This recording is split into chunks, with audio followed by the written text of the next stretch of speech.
Assalamualaikum warahmatullahi wabarakatuh.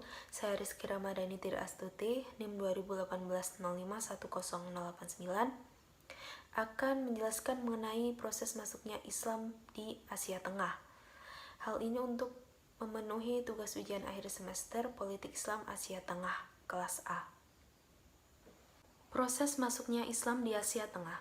Masuknya Islam di Asia Tengah merupakan penyebaran Islam pada gelombang ketiga. Hal ini merupakan penyebaran Islam ke arah timur laut. Islam menyebar di Asia Tengah melalui Transoceania, yang mana pada awal penyebarannya di periode sebelumnya bergerak dari Suriah Damaskus menuju ke arah timur laut. Islam masuk ke Asia Tengah melalui mekanisme perang atau penaklukan, yang mana pada saat itu mencapai 54.000 tentara untuk menaklukkan kawasan Asia Tengah yang terkenal sangat luas. Sebelum Islam masuk di Asia Tengah, penduduk di kawasan Asia Tengah menganut agama seperti Buddha, Zoroaster, dan Nasrani, yang mana mereka merupakan korban dari diskriminasi etnis, penindasan, serta perang antara suku-suku dan pasukan militer Kekaisaran Cina dari timur dengan Persia dari barat. Tercatat dalam sejarah bahwa Islam masuk ke Asia Tengah pada saat tentara pembebasan Islam menuju Asia Tengah di bawah kepemimpinan Qutaibah bin Muslim pada tahun 712 Masehi. Namun sebelum itu, Islam telah masuk di kawasan Asia Tengah, tepatnya di kawasan Azerbaijan, pada masa Khalifah Umar bin Khattab pada abad ke-1 Hijriah, tepatnya melalui sahabat Hudzaifah bin Al-Yamani pada tahun 18 Hijriah. Kemudian melalui pemimpin pasukannya, Utbah bin Farqad al-Sulami, yang berhasil membuat kesepakatan damai dengan penaklukan yang terkalahkan. Pada masa Khalifah Umar bin Khattab ini, Islam tidak hanya meluas di Azerbaijan saja, namun juga di Armenia, Georgia pada tahun 638 sampai 644 Masehi. Sebagaimana Islam juga meluas hingga ke Khorasan yang saat ini terbagi menjadi Turkmenistan Soviet, Iran, dan juga Afghanistan di bawah tanggung jawab Al-Anhaf bin Qais. Dan pada masa Khalifah kedua ini, Islam juga masuk ke wilayah Dailam dan juga Tabaristan pada masa yang sama. Pada masa kepemimpinan Khalifah Utsman bin Affan, tepatnya pada tahun 50 Hijriah, sahabat Al-Hakam bin Amr al-Ghifari menyeberangi sungai Jihun dan membebaskan negara Sogdiana yang kini dikenal sebagai Uzbekistan, dan setelah itu berlanjut dengan pembebasan-pembebasan di wilayah Asia Tengah. Ketika itu, Ubaid Allah bin Ziyad berhasil membebaskan Bukhara dan Bikan pada tahun 55 Hijriah, lalu dilanjutkan oleh Said bin Utsman yang membebaskan Samarkand. Pada pertempuran dan dalam pembebasan Samarkand ini, Khatam bin Al-Abbas, yaitu paman Nabi Muhammad, syahid di medan perang. Pembebasan ini nyaris tuntas pada masa Muawiyah bin Abi Sufyan. Dakwah ini terus berlanjut pada masa Khalifah Utsman bin Affan, dan pada saat itu gerakan dakwah di wilayah Asia Tengah sempat terhenti karena terjadi konflik besar dalam Islam, yakni antara Utsman bin Affan dan juga Ali bin Abi Thalib. Dan dalam perkembangannya, gerakan pembebasan ini dilanjutkan pada saat dinasti Umayyah dan terus berkembang pada masa kepemerintahan Abdul al-Malik bin Marwan dengan putranya. Pada masa ini, wilayah Asia Tengah menjadi wilayah milik Islam. Dan pada masa itu, Islam meluas hingga ke Persia, Azerbaijan, Armenia, Georgia, dan Laut Kaspia yang meliputi Kaukasus.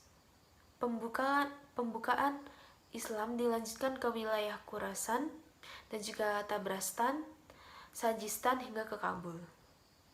Panglima Besar Qutaibah bin Muslim al-Bahli merupakan pemimpin yang membuka kembali wilayah di Khawarizm, Bukhara, dan juga Samarkand, dan kemudian diikuti di wilayah Khorasan.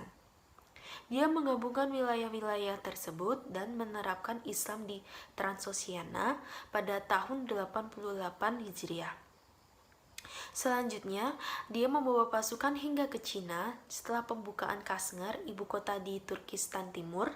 Dan pada saat itulah Qutaibah diberi mandat untuk memerintah provinsi di Khorasan oleh Al-Hajjaj bin Yusuf pada masa pemerintahan Walid bin Abdul al-Malik, dan dialah yang berjasa menggerakkan masyarakat untuk berjihad di Transoxiana. Pada masa Qutaibah ini pula, Raja Bukhara memeluk Islam. Masyarakat juga ikut berbondong-bondong memeluk Islam. Nah, Raja kemudian mendakwahkan Islam pada orang-orang Turki yang saat itu menjadi mayoritas penduduk di wilayah tersebut. Pada masa itu, negara Islam kokoh berdiri di Turkistan Barat atau sekarang dikenal dengan wilayah Uzbekistan, Tajikistan, Turkmenistan, dan juga Kyrgyzstan. Pada era berikutnya, Islam terus menancapkan kekuatannya di Asia Tengah, meskipun pada saat itu dinasti Abbasiyah mulai melemah di Baghdad.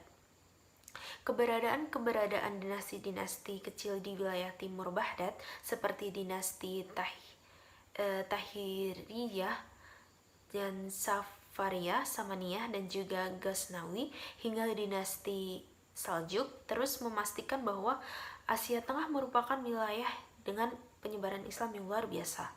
Setelah periode ini, Islam juga menyebar di wilayah yang dikenal sebagai Turkistan Timur melalui para sufi. Pada masa itu, di abad keempat Hijriah, Raja Satuk Bukro Khan mulai memeluk Islam dan diikuti oleh para penduduknya. Selain itu, Islam juga disebarkan oleh para sufi dan pengikutnya yang terdiri dari para pedagang di sepanjang jalur sutra yang memanjang dari Laut Hitam di barat dan Cina di timur. Sayangnya, kemudian bangsa Mongol menjadi penghalang dan mimpi buruk dalam peradaban Islam ini, termasuk di Asia Tengah. Terkait bagaimana perkembangan Islam di Turki, termasuk pada masa dinasti Saljuk, sejarah masyarakat Islam di Asia Tengah sejak periode Mongol sampai periode kontemporer secara garis besar dibagi menjadi 3 wilayah. Yang pertama, wilayah padang rumput di bagian barat dan utara, tepatnya di wilayah Golden Horde dan penggantinya yaitu Kazakhstan. Yang kedua yaitu Turkistan, yang merupakan pusat dinasti Timuriyah dan pemerintahan Uzbek pada masa sesudahnya. Yang ketiga yaitu wilayah sebelah barat Turkistan, yakni di daerah perkotaan Kabilah di sekitar Oasis, yang mana menjadi provinsi Xinjiang, Cina pada akhir abad ke-19.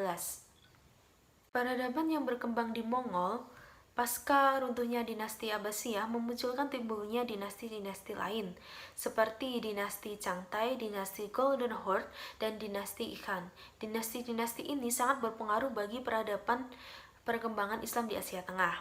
Raja Mongol di Turkistan dan Asia Tengah saat itu adalah Baraka, dan merupakan penguasa Mongol yang pertama kali menyatakan keislamannya.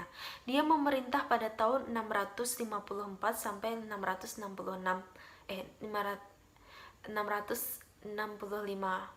Hijriah dan menyebarkan Islam di Golden Horde dan memenangkan negara di daratan Transoxiana. Yang di situ dimulai upaya Hulakukan selaku panglima pasukan untuk membentuk aliansi dengan negara-negara Nasrani di timur. Perlahan namun pasti, di tangan Muslim Tartar, negeri-negeri seperti Crimea, Baskir, dan juga Siberia Barat masuk ke dalam kekuasaan Islam. Kota Siberia menjadi bagian ibu kotanya pada abad ke-7 Hijriah. Sekitar setengah dari orang Mongolia masuk Islam dan memerintah di kawasan Asia Tengah hingga Moskow. Wilayah ini berada di kekuasaan Muslim Kazan yang segera mereka bangun dan kemudian mereka perintah, yang mana negara ini diketahui sebagai Uni Soviet. Dan saat itu di bawah kepemimpinan kekuasaan Islam, pemerintahan Timur Leng berasal dari Polandia dengan ibu kotanya Samarkand. Dan singkatnya, Islam berhasil menguasai Asia Tengah sepanjang kurang lebih 240 tahun. Terima kasih atas atas perhatiannya. Wassalamualaikum warahmatullahi wabarakatuh.